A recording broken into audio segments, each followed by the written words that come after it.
Assalamu alaikum. Today we discuss the topic moments. The measures of location along with measures of variability are useful to describe a data set but fail to tell anything about the shape of the distribution. For this purpose we need to define certain other measures. Some important measures about the shape of the distribution depend upon what we call as moments. These measures are discussed under skewness and kurtosis. जो हमने third chapter पढ़ा था उसमें हम लोगों ने discuss किया था डाटा की लोकेशन को, और जो फोर्थ चैप्टर पढ़ा था हमने उस पर हमें डाटा की जो है वो वेरिएबिलिटी को डिस्कस किया था, लेकिन डाटा की शेप को हमने डिस्कस नहीं किया था। अगर हमें डाटा की शेप आइडेंटिफाई करनी है तो हमें जो हमारे लिए यूज़फुल मेजर्स हैं वो होती हैं मूवमेंट्स। तो उसके लिए हम पढ़ेंगे मूवमेंट्स। मूवमेंट्स दो तरह के होते हैं, एक होता है मूवमेंट्स अबाउट मीन और एक होता है मूवमेंट्स अबाउट आर्बिट्रेरी ओरिजिन। तो इस लेक्चर में हम मूवमेंट्स अबाउट मीन को डिस्कस करेंगे और नेक्स्ट लेक्चर में जो है वो हम सेकंड मूवमेंट्स को डिस्कस करेंगे। अब फर्स्ट हमारे पास क्या है, movements about mean. The movements about mean are the mean of deviations from the mean after raising them to integers power. The rth population movement about the mean is denoted by mu r is defined as for ungrouped data mu r is equal to sum of y minus mu whole raised to power r over n। और वहाँ जहाँ पे जो r होता है जो इसकी power है वो करती है वेरी करती है 1 2 से सो ऑन तक। And the corresponding sample movement हमारे पास क्या है, M R is equal to sum of Y minus Y bar की पावर आर ओवर एन। अब देखिए अगर आप इसका सैम्पल मूवमेंट वाला फार्मूला देखें तो जो हमने वेरिएंस का फार्मूला पढ़ा है, वेरिएंस क्या होता है, sum of Y minus Y bar का स्केयर ओवर एन।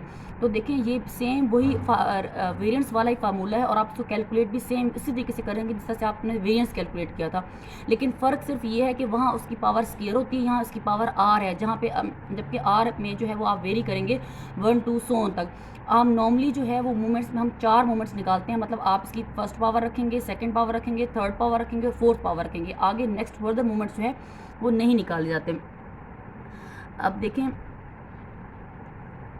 जब हम मज़ीद इसका क्वेश्चन डिस्कस करेंगे तो आपको ज़रा क्लियर हो जाएगा। अच्छा, अब इसकी कुछ प्रॉपर्टीज़ हैं ये कि फर्स्ट जो मूवमेंट होता है m1, मतलब first movement about mean is always zero as the numerator sum of y minus Y bar is equal to zero. It means कि जब भी आप पहला मूवमेंट निकालेंगे sum of y minus Y bar की पावर r वहाँ पे 1 होगा ओवर n, तो उसका आंसर हमेशा आपका जीरो आएगा। तो इट मीन्स कि आपको अगर पेपर में कहा जाए कि शो करें कि पहला मूवमेंट जीरो आता है तो आप इसको कर सकते हैं। सेकंड मूवमेंट का आंसर आपको पता है, देखिए sum of y minus Y bar का स्केयर ओवर n, तो ये ऑलवेज इक्वल टू वेरिएंस आएगा। थर्ड मूवमेंट में आपने r की जगह पे क्या हो जाएगा 3, मतलब सम of y minus Y bar की पावर 3 ओवर n। और फोर्थ मूवमेंट में क्या हो जाएगा, सम of y minus Y bar की पावर 4 ओवर n। सेम यही सिनेरियो होगा जब आपके पास ग्रुप डाटा में होता है। ग्रुप डाटा में सिर्फ फ़र्क ये होता है कि जस्ट आपके पास फ्रीक्वेंसी ऐड हो जाती है, तो आपके फ्रीक्वेंसी साथ जब इंक्लूड होगी तो देखिए sum of F Y minus Y bar की पावर आर। इसी तरह से सेकेंड मूवमेंट में, थर्ड मूवमेंट में और फोर्थ मूवमेंट में आप इसको देख लेंगे। अब इसका एक क्वेश्चन करते हैं ताकि आपको ज़रा क्लियर हो चीज़ें। देखिए calculate first 4 movements about the mean for the following set of marks obtained in the examination. अब मार्क्स आपको दिए हुए हैं 45, 32, 37, 46, 39, 36, 41, 48 एंड 36, और आपको कहा गया है कि आपने मूवमेंट्स निकालने हैं फर्स्ट 4 मूवमेंट्स अबाउट मीन। आप कैसे करेंगे, सबसे पहले आप y लिख लेंगे। y से मुराद है कि जो भी आपको वैल्यूज़ दी होंगी वो आप एक कॉलम में लिख लेंगे। अब आपने सेकंड में आपको पता है आप अनग्रुप डाटा है ना, तो आपने y माइनस वाई बार करना है, तो आप सबसे पहले इसका मीन निकाल लेंगे। अब मीन इसका कैसे निकालते हैं, देखिए सब वैल्यूज़ को प्लस करें, सम ऑफ वाई ओवर एन करके आप इसको मीन निकाल लें। फिर जो भी आपका मीन का आंसर आएगा आप हर इंडिविजुअल वाई में से, मतलब हर वाई की वैल्यू में से उस मीन को माइनस करेंगे, मतलब y माइनस वाई बार करेंगे। अब हमने 4 मूवमेंट्स निकालने हैं, तो पहला मूवमेंट ये देखें y माइनस वाई बार की पावर 1 वाला जो सेकंड कॉलम है, ये फर्स्ट मूवमेंट। फिर सेकंड मूवमेंट बाद उसका स्केयर ले जाएंगे, फिर उसकी थर्ड पावर लेंगे, फिर उसकी फोर्थ पावर लेंगे। इस तरह से आपके पास 4 नेक्स्ट कॉलम्स आ जाएंगे। मैं दोबारा रिपीट कर रही हूँ, पहला कॉलम y आप एज एड लिखेंगे जो भी आपको वैल्यूज़ दी होंगी, फिर आप उसका मीन निकालेंगे sum of y over n करके। फिर आप सेकंड कॉलम कैसे करेंगे, y माइनस वाई बार, मतलब हर y की वैल्यू में से उस y बार को माइनस करेंगे, आपका एक कॉलम आ जाएगा। फिर इसी कॉलम का स्केयर ले लेंगे, फिर इसी कॉलम का आप जो है वो थर्ड पावर ले लेंगे, और इसी कॉलम का आप फोर्थ पावर ले लेंगे, तो आपके पास ये जो 4 कॉलम्स आ जाएंगे। फिर आपने क्या करना है, आप फार्मूले लिखेंगे। देखिए आपने y बार देखिए निकाल लिया ना, फिर आपने m1 क्या है आपके पास फर्स्ट मूवमेंट, मतलब सम of y minus Y bar की पावर 1 ओवर n। इसको उस कॉलम को आप सेकंड कॉलम जो था आपके पास उसका आप सम करेंगे, उसका आंसर आया देखें 0/9 इज इक्वल टू 0। आपने हमने अभी प्रॉपर्टीज़ में भी पढ़ा था कि फर्स्ट मोमेंट जो है उसका आंसर हमेशा 0 आएगा। Second moment m2 is equal to sum of y minus Y bar का स्क्वायर ओवर m2, ये आपने जो थर्ड वाला कॉलम है उसका सम ले लेंगे, उसको n पे डिवाइड कर दें।